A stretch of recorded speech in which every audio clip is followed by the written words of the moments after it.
Hi, my name is Jean Campos. I'm your UCP representative, supplier of the Premier paint at Canadian Tire. Today I'm with Jason Bonnell-Cormier. I am your Premier paint specialist.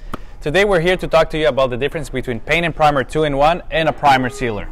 That's right, John. There is the big misconception of what Paint and Primer actually really means. This can does not actually hold any primer within it. It's a Paint and Primer process with priming properties. So Jason, please tell me, what's a Paint and Primer 2-in-1 exactly?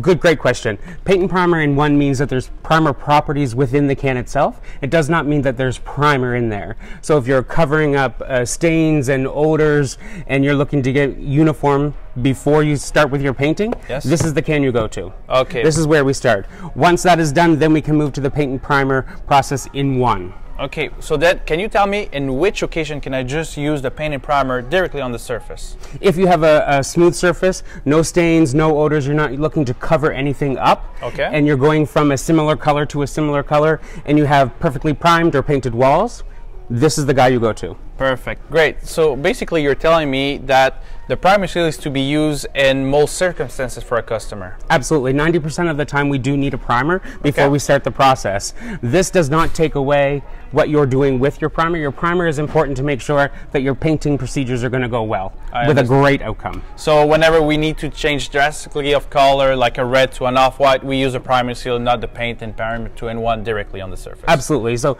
this, if you're going from a very dark color to a light color, it will be coat after coat after coat because this does not have primer in it. Prime first, then this will get you to your end result much quicker. The opposite side of that is if you're going from a light color to a very dark color, yeah, that's when you would go to our tintable primer, get you halfway there, and then the process is done in relatively good time. Perfect, perfect. Thank you very much, Jason. I hope this answered all your questions. For any more questions or comments, please ask the clerk behind the counter. Thank you very much, Jason. Thank you, again, great input. Thank you.